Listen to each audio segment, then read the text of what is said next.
ኢትዮጵያ አሰብን የባህር ወደብ አድርጋ አታውቅም የሚል መግለጫ ሲሰጡ ሰማውና ከአንድ አይደለም ከተለያዩ ሰዎች ሲሰጥ ሰምቼ ደነገጥኩ።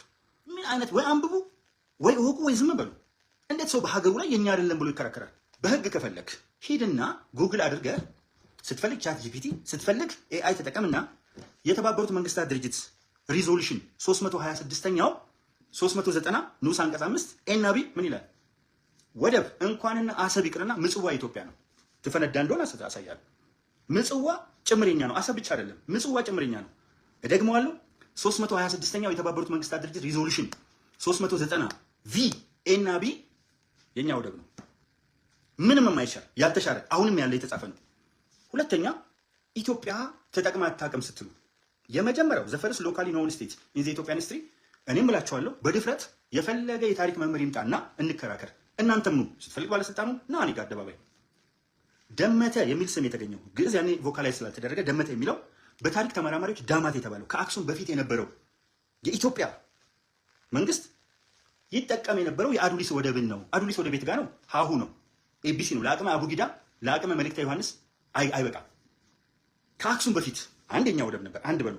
ሁለተኛ በአክሱም ዘመን ሙሉ በሙሉ አዱሊስን የምትጠቀመው ኢትዮጵያ ነበረች። ከፈለክ ዞስካሌስ የተባለው የግሪክ ነጋዴ የጻፈውን በዛው ዘመን ዘ ፐሪፕለስ ኦፍ ዘ ኤሪትሪያን ሲ የሚለውን አንብበው። ከፈለክ ኤንሸንት ኤንድ ሜዲቫል ሂስትሪ ኦፍ ኢትዮጵያን ፕሮፌሰር ሰርገው ሀብለ ስላሴ በላይ ጥናት ያጠና ሰው ካለን ይቀጣል። ኤንሸንት ኤንድ ሜዲቫል ሂስትሪ ኦፍ ኢትዮጵያ 1270 ኤዲ እና እስከ 1270 ኤዲ የኢትዮጵያ ወደብ ወላ በዳማት ብለው ወላ በአክሱም ዘመን ብለው የኛ ነው አዱሊስ። ሁለት አትልልኝም።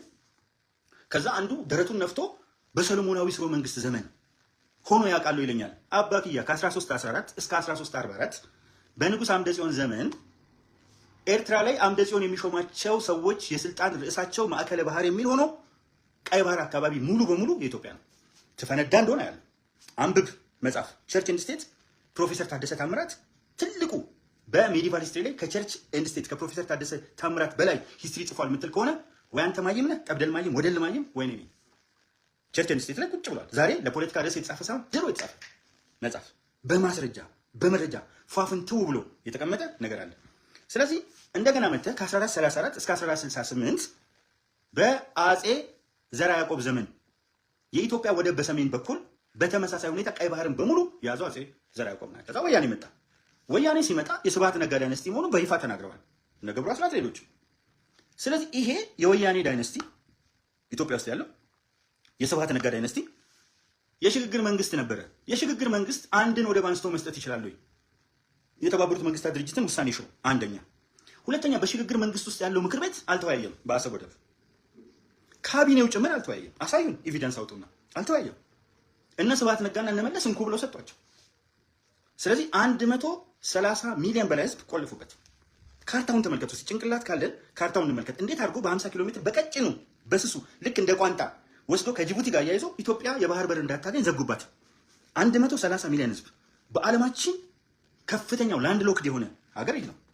ይህንን ሁሉ እምነት ይዘህ በራስህ ሀገር ሉዓላዊነት አክሰስ ቱ ዘሲ ላንድ ሎክድ ለሆኑ ሀገሮች በተፈቀደበት ሁኔታ ኢሳያስ አልሰጥም ብሎ ተስማምቶ ማሽኖች መጥተው መንገድ ተሰርቶ ክቡር ጠቅላይ ሚኒስትር ዶክተር አብይ አህመድ እናንተ እንደምትከፍቱት አፋችሁን ሳይሆን ሚሊኒየም አዳራሽ ኢሳያስን አስቀምጠው ከኢሱ ጋር የምንጋራው የአሰብ ወደብ ነው ሲል ኢሱ ሲያጨበጭብ ነበር።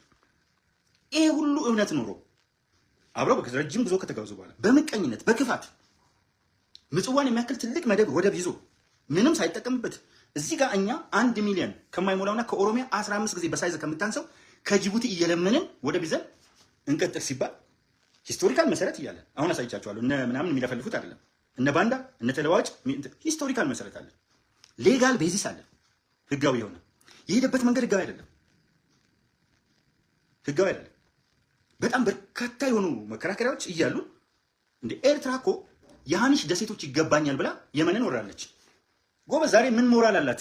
የሃኒሽ ደሴቶች ይገባኛል ብላ እኮ በሰላማዊ መንገድ አይደለም በጉልበት ሄዳ አቃተው መጣ። ባድመ የኔ ነው፣ ዛላምበሳ የኔ ነው፣ ሸራሮ የኔ ነው አለ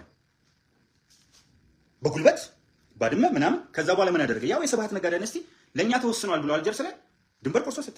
ጀነራል ሳሙራ ይኑስ ተቃጥለው ይኸው ከኛ ጋር ናቸው። ጀነራል ጻድቃን ገብረትንሳኤ አንጀታቸው አሮ ከኛ ጋር ናቸው። ክቡር ጌታቸው ረዳ አንጀታቸው አሮ ከኛ ጋር ናቸው። ምን ስንቱን ከስንት አነሳላችኋል። ይሄ ሁሉ ከዚህ ጋር የተሰለፈበት ምክንያት የኢትዮጵያን ሉዓላዊ ብሔራዊ ጥቅም ናሽናል ኢንትረስት አሳልፈው ስለሚሰጡ ነው። ይህችን ግጥም ግን በጥሞና አዳምጡኝ። እኔ እንደማውቀው እኛ እንደምናውቀው አይጥ የሚባለው ድንበር ሰርሳሪና ጎተራ ቀዳጅ ነው። በፋሽስት ፍርፋሪ ማደግ በቅኝ ተገዢ ወግና ስርዓት ሆነና ለኢሳያስ ክብር ማዕረግና ኩራት የጌቶቹን ዕጣ ናፈቀ ተኮፍሶ በብሪት። እኛማ ሲፈተሽ ገድላችን ከታሪክ ድርሳናት ብራና ተገልጦ ሲቃኙ መዛግብት አድዋና ማይጨው ወላዲተ ጀግና የጥቁሮች ኩራት የአፍሪካ ብርሃና ኢትዮጵያ እናታችን የአናብስት ሀገር ተንበርክካ ማታውቅ ለተስፋፊ ቀንበር መሆኗን አውስተው ያስረግጡት ነበር። ዳሩ አውቋ አንቀላፋ እንጂ አይደል ድብቅ ምስጢር እንኳን ለቅርቦቹ ለእነዚህና ኤርትራ ለምጡቃን ሀገር ግና ዞር ብያቼ ታሪክ ስመረምር የባህረ ነጋሽን የዚችን ኤርትራን ቀንዋን ስፈታ መልሼ ስቋጥር የግዞቷን ዕድሜ ስመለከት ቀመር አያሌ ዘመን አገዛዝ ቱርኪ 50 ዓመት ኢጣሊያ ግዛቷን ስታንስ ኤርትራ አለቻት የዳቦ ስም ስትሰጥ የትዕግስትን ልኬት በፍርሃት መንዝሮ ወጉ ነው ወይ መዝለቅ የሰው ድንበር ሰብሮ መቼ ያንተ ሆነው ባድመ ሸራሮ ቅናት ትንኮሳ እንጂ የሻዕቢያ ኑሮ ጥይት ከሆንማ የዛሬ ማብረጃው እኛም ተነሳሳን ሆ ብለን በአንድነት ለእርቅ ጀርባ ሰጥቶ ለተመኘ ውርደት ኤርትራ የሚለውን ስም የሰጠቻት ጣሊያን ናት እንጂ የመጀመሪያ ስሟ ማዕከለ ባህር ነበር። በአምደ ጽዮን ጊዜ እዛም አካባቢ ያሉ ሰዎች የሚሾሙት ማዕከለ ባህር ተብለው ነበር። በአፄ ዘርዓ ያዕቆብ ጊዜ ባህረ ነጋሽ ናት። ስለዚህ ይህን ቪዲዮ ወደኋላ ተመለሱና ተከታተሉት። በህግ በተባበሩት መንግስታት ድርጅት ውሳኔ አሰበኛ ነው። በታሪክ የወሎ ክፍለ ሀገር አካል ነበር። በታሪክ ከኤርትራ ተገንጥሎ አሰብ ራሱን የቻለ ራስ ገዝ ነበር። ኤርትራ ለብቻ ተገንጥሎ አይደለም። ኤርትራ ለብቻ፣ አሰብ ለብቻ፣ ሀረርጌ ለብቻ፣ ድሬዳዋ ለብቻ፣ ትግራይ ለብቻ አስተዳደር አካባቢ ነበሩ። ማነው ራስ ገዝ ነበሩ 25 አስተዳደር አካባቢዎች። ስለዚህ በምንም መከራከሪያ ለአንድ ወቅት በመሆናችን ዓለም አቀፋዊ ህግ የተባበሩት መንግስታት ድንጋጌ ባለ ህግ እኛን እና ኢትዮጵያውያን ነን ብላችሁ ለኤርትራ ስትከራከሩ አታሳፍሩ? ግማሹ ጊዜው አሁን ነው ወይ ይላል። እንደ አንዳርጋቸው ጽጌ አይነቱ እንደ ልደቱ ምናምን አይነቱ እና ጊዜው መቼ ነው?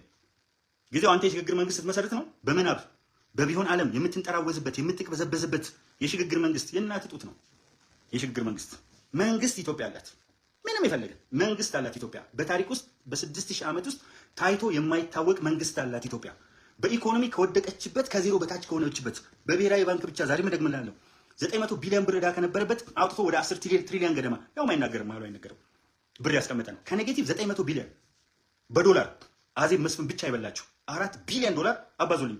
አሁን ባለው የባንክ ስንት እንደሚሆን 4 ቢሊዮን ዶላር ብቻዋን የነ ተክለ ብርሃን ወልደ አረጋይ የነ ስዩም መስፍን የሞቱት የምን የወሰዱት ሀብት የዘረፉት ሀብት ስትደምሩት የት እንደሚደርስ የነ ጀነራል ኳንተር የነ ኳርተር የነ ኮሎኔል ገብዲላ ወዘተርፍ ከሶማሌ ክልል ከምን ከኢትዮጵያ ያበሉት ይሄ መንግስት ስለማይበላ ነው። ትንሽ የሚበሉ የሉም ወይ? አሉ እነ ቡቺ አሉ። እነ ቡቺ መቼ ይጠፋሉ? በየትኛውም ዓለም ላይ ስለ ኮራፕሽን እንሰማለን። ምክንያቱም ሲሾም ያልበላ ሲሻር ይቆጨዋል እየተባለ መለስ ዜናዊ ካልተያዝክ መስረቅም ስራ ነው ባለበት ጭንቅላት ያደገ የህዝብ አጥንት መጋጥ የህዝብ ደም መጠጣት ዛሬ ተው ብትለው አይተው በገንዘብ የሚገዙ ስለሆነ እኮ አሁን እኛንም ገንዘብ ተከፍሎ ምናምን የሚሉት እኮ በገንዘብ የሚገዙ ስለሆነ ጭንቅላታቸውን በእነሱ ልክ ስለሚመዝኑ ሀገር ከሁሉ ትበልጣለች። ከገንዘብም ከንብረትም ከምንም ትበልጣለች። ከአፍሪካ በስንዴ ምርት ሁለተኛ የሆነችው ግብፅን 3 ጊዜ እጥፍ መብለጥ ሰምተህ ታውቃለህ? 55 ምናምን ሀገር አለ አፍሪካ ውስጥ። ከ55ቱ በስንዴ ምርት ሁለተኛ የሆነችውን ግብፅን ወደኛ የተጠጋ ህዝብ ያላትን በ3 እጥፍ መብለጥ ማለት ምን ማለት ነው? ከሁለተኛው 3 እጥፍ የሌለ 3 መደረብ ማለት ነው። በሩጫ 3 እጥፍ ከዛ በላይ ነው። ይሄ እንደውም በሩጫ ከመደረብም በላይ ነው። 3 እጥፍ ማድረግ አየር መንገድ አቪዬሽን በሁለቱም መንገድ 10 ቢሊዮን ዶላር መድቦ 10 ቢሊዮን ዶላር መድቦ ግንባታ መጀመር ቢሾፍቱ ላይ 100 ሚሊዮን ህዝብ ለማጓጓዝ አድርገውታል። እያደረጉ እያሳዩ ነው። 400,000 ቤቶች አዲስ አበባ 380,000 አጠናቀው 27,000 ጀመረው። ለመምህራን እንደገና 6,000 የመሰረት ድንጋይ ጥለዋል። የትኛው መንግስት ነው በአጭር ጊዜ ይሄን የሰራው? በአንድ ዓመት 30 ጤና ጣቢያ ያጠናቀቀ መንግስት አሳይ። በአንድ ዓመት 32 ፖሊስ ስቴሽን ያጠናቀቀ አሳይ። በአንድ ዓመት 14 ትምህርት ቤቶች አዳዲስ ትምህርት ቤቶችና 1000 የመማሪያ ክፍሎች የሰራ መንግስት አሳይ። አንድ ነገር ላይ እኮ አትወዳደሩትም። በወታደር ብትሉ አይታችሁት አታውቁም። በወታደርና መኮንን ብትሉ አይታችሁት አታውቁም። በውትድርና ደህንነት ብትሉ አይታችሁት አታውቁም። በሲቪል ከታች ጀምሮ ኢንሳ ኦሮሚያ ምክትል ፕሬዚዳንት እስከ ምናምን አይታችሁት አታውቁም። ተወካዮች ምክር ቤት ቢባል መታችሁ ተቀምጣችሁ አታውቁም። የሚገርመኝ የውጭ ሀገር ዜግነት ወስዳችሁ ኢትዮጵያ ካርታ ትጫወታላችሁ። በእናንተ ልክ አንወርድም፣ ነውር ስለሆነ። ወቅታዊ መረጃዎች ቶሎ እንዲደርሳችሁ ቻናሉን ላይክ እና ሰብስክራይብ በማድረግ ይከታተሉ።